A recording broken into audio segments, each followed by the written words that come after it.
Friends, सरकार अब tax payer से कई तरह की इंफॉर्मेशन गैदर करना चाहती है, क्योंकि हर तरफ से उसको इंफॉर्मेशन चाहिए और उस इंफॉर्मेशन की दम पर ही सरकार आपको नोटिस भेजेगी।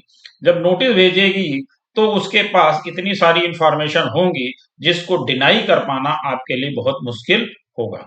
जैसा कि अभी आप लोग देख रहे हैं कि जीएसटी का रिकंसिलेशन भी अब आपको इनकम टैक्स के फॉर्म में करना पड़ेगा। जो इनकम टैक्स का एक फॉर्म यानी कॉमन आईटीआर की बातचीत चल रही है, तो जो कॉमन आईटीआर का फॉर्म आने वाला है उसके संबंध में सरकार ने अभी आप लोगों से सुझाव भी मांगे हैं और वो फॉर्म पीडीएफ फॉर्मेट में डिस्प्ले भी किया गया है। तो अब हमें जो फॉर्म आने की संभावना है उस पे भी ध्यान देना जरूरी है और ये समझना बहुत जरूरी है कि उसमें कौन कौन से ऐसे अमेंडमेंट हैं जो हमें आगे चल करके दिक्कत देंगे। तो उसमें हमें ये समझना है कि सरकार चाहती क्या है, एक्चुअल में सरकार की मंशा क्या है, सरकार इतनी इंफॉर्मेशन मांग क्यों रही है। तो अगर हम प्रॉपर तरीके से अपनी इंफॉर्मेशन को कलेक्ट करके नहीं रख रहे हैं, फॉर्म जो है उसको प्रॉपर तरीके से नहीं भर रहे हैं, उसमें जो जो इंफॉर्मेशन कंपलसरी है उनको नहीं भर रहे हैं, तो हमारे लिए एक बड़ी मुसीबत आगे चल करके आने वाली है। तो अभी हम ये समझने की कोशिश कर रहे हैं, क्योंकि ये जो फॉर्म आया है, ये फॉर्म जो है आपका 169 पेजेज का है। इसमें इन्होंने फॉर्म के साथ साथ इंस्ट्रक्शंस भी दिए हुए हैं। तो अब हमें ये देखना है कि फॉर्म में क्या मांगा जा रहा और इंस्ट्रक्शन में उन्होंने क्या बताया है। तो अगर हमें उसमें कोई दिक्कत है या हम अपना सरकार को भी कोई सुझाव देना चाहते हैं तो हम दे सकते हैं।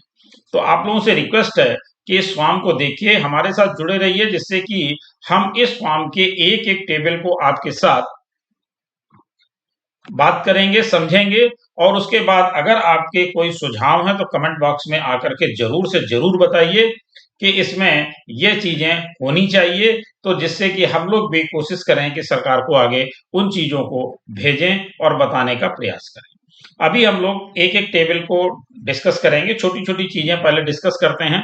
तो सबसे पहले देखिए इन्होंने क्या कहा है, बेसिक इंफॉर्मेशन आपसे मांगी है। अभी भी आप लोग बेसिक इंफॉर्मेशन देते रहें। अभी दो टेबल के बारे में ऑलरेडी मैंने वीडियो अपलोड कर दिए हैं, उनको आप देख सकते हैं, इससे पहले वो वीडियो अपलोड किया जा चुके हैं। आज हम लोग बेसिक इंफॉर्मेशन पे बात कर रहे हैं। तो बेसिक इंफॉर्मेशन में जैसा कि आप देख पा रहे हैं, असेसमेंट ईयर पहले से आप बताते आ रहे हैं, कोई चेंज नहीं करना है। परमानेंट अकाउंट नंबर, उसमें भी कोई चेंज नहीं होना है। आधार CIN LLPIN, इसमें भी कोई चेंज नहीं होना है। नेम की बात आती है तो नेम आपको देना है। अब नेम इन्होंने यहां पर मांगा क्यों, नेम के साथ दूसरा है आपकी टेबल नंबर B4, B3 में नेम मांगा और B4 में क्या मांगा है, if there is any change in the name, old name.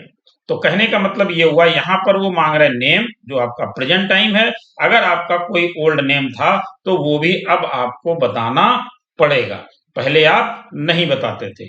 इसके बाद address of the tax payer, address of the tax payer पहले भी आप बता रहे थे, अभी भी आपको लगभग सेम बताना है। इसके बाद पर्सन टाइप आपको बताना है। इसके बाद date of birth, information formation या इनकॉर्पोरेशन।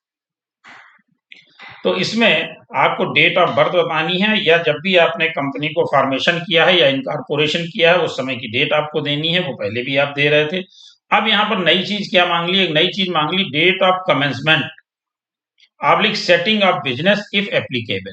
तो यहां पर आपको डेट ऑफ कमेंसमेंट या सेटिंग ऑफ बिजनेस की डेट भी प्रोवाइड करनी है। अब यहाँ पर देखिए इन्होंने इंस्ट्रक्शंस भी दिए हैं, जिस भी चीज को आपको देखना आप यहाँ पर इंस्ट्रक्शंस में आकर के इसको क्लिक करके देख सकते हैं। तो जब हम यहाँ पर क्लिक करेंगे तो देखिए वो इंस्ट्रक्शन में क्या बता रहे हैं। इंस्ट्रक्शन में वो बता रहे हैं, date of setting of business और profession should be filled as per proviso to section 3 of income tax act. यानी इनकम टैक्स एक्ट की सेक्शन 3 यानी धारा 3 के हिसाब से आपको यहाँ पर date of setting of business और प्रोफेशन देना है। अब हम इसके बाद देख लेते हैं कि इनकम टैक्स एक्ट का सेक्शन 3 क्या कहता है। उससे पहले हम ये देख लेते हैं कि यहाँ पर इंस्ट्रक्शन में उस टेबल से संबंधित सारी चीजें दी गई हैं। यानी कि आप यहाँ पर यहाँ से देख लेंगे, assessment year, for which return of income is to be filed should be mentioned. In case of individual, first name, middle name and the last name should be filed. In case of others, complete name should be filed. Same नीचे भी दिया हुआ है. Address is should be filed as scheduled AD.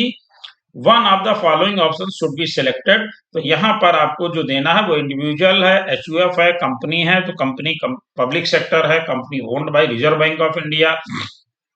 इस तरह से ये पूरी डिटेल आपको यहाँ पर दे दी गई है. तो इसके हिसाब से आपको कंपनी को चूज करना है. यानी उन्होंने इंस्ट्रक्शन में सारी चीजें बताई हैं, उनको ध्यान में रखते हुए ही आपको इस फॉर्म को फिल करना होगा. फर्म में उन्होंने दो तरीके का दिया, फर्म और limited liability partnership. Association of person, AOP और a body of individual POI whether incorporated और नॉट. सोसाइटी, बिजनेस ट्रस्ट का दिया हुआ है. तो यहाँ से कोऑपरेटिव सोसाइटी, लोकल अथॉरिटी, ये सारी चीजें दी हुई हैं. इससे आपको चूज करना पड़ेगा मेरा बिजनेस क्या है. अब जो बात आ रही थी कि यहाँ पर date of setting of business की है, तो उसमें इनकम टैक्स के सेक्शन 3 को हम देख लेते हैं. सेक्शन 3 में उन्होंने क्या बताया, प्रीवियस ईयर डिफाइंड.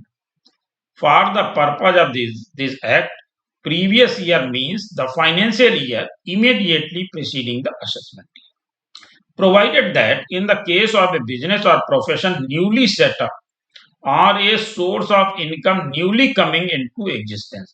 तो देखिए उनका जो मांगने का पर्पज है वहां पर ये क्लियर हो रहा है कि आपका बिजनेस क्या है. तो यहाँ पर आपको बताना है कब से है. तो अगर आपने नया सेटअप किया है तो किस डेट से आपने सेटअप किया वो डेट आपको देनी है, और कौन सा काम कर रहे हैं वो आपको बताना है.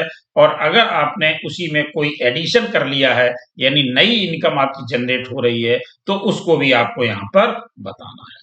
In the said financial year, the previous year shall be the period beginning with the date of setting up of the business or profession, or as the case may be, the date on which the source of income newly comes into existence and ending with the said financial year. तो यहाँ पर आपको date ये देखनी है. मान लीजिए आपने कोई चीज 1 अक्टूबर से स्टार्ट बिजनेस नया किया है, तो वो आपका फाइनेंशियल ईयर वहां से 1 अक्टूबर से काउंट किया जाएगा. कोई आपने इनकम एडिशन कर ली है और वो आपने दिसंबर से कर ली है, तो वो जो आपने नया सोर्स एडिशन किया है वो आपका दिसंबर से माना जाएगा. तो आपको कुल मिलाकर के वहां पर ये देना है कि आप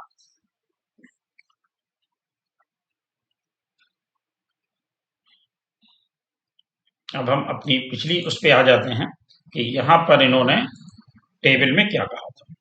देखिए यहाँ पर इन्होंने कहा था date of commencement of setting of business if applicable. तो मेरा ख्याल आपको क्लियर हो गया होगा कि हमें डेट ऑफ कमेंसमेंट वही देनी है जब से हमारा व्यापार वो शुरू हो रहा है, या एडिशन कोई आइटम किया है, इनकम ऑफ सोर्स किया है, तो उसकी डेट वो रहने वाली है. तो यहाँ पर आपको ये देना है. तो कुल मिलाकर के सरकार ने हर तरह से आपकी कहां से, कब से, कौन सी इनकम स्टार्ट हुई है, वो सारी चीजें उसको चाहिए, और उन्हीं से वो अपनी मैपिंग करेंगे, उसी से जो उनके पास इंफॉर्मेशन है उसको चेक करेंगे, और उसके बाद आपको वो आराम से नोटिस दे सकते हैं. अगर मिसमैच है तो सारी चीजें आपकी मैच हो रही हैं तो नोटिस का कोई मतलब नहीं बनता है. तो बेहतर यह है कि हम पहले से पहले इन चीजों को समझ लें और उसी हिसाब से अपनी प्रिपरेशन रखें. तो इसके और भी टेबल्स को हम लोग आगे डिस्कस करेंगे. अगर आपके कोई कमेंट है तो कमेंट बॉक्स में जरूर बताइएगा, और आगे इसी के टेबल्स को जो हम लोग डिस्कस करेंगे उसमें हमारे साथ जुड़े रहिए. और जुड़े रहने के लिए अगर आपने हमारा चैनल सब्सक्राइब नहीं किया है तो कृपया सब्सक्राइब करें और बेल आइकन अवश्य प्रेस करें, जिससे हमारे अपलोड होने वाले वीडियो आपको जल्दी से जल्दी मिल सके. Thank you.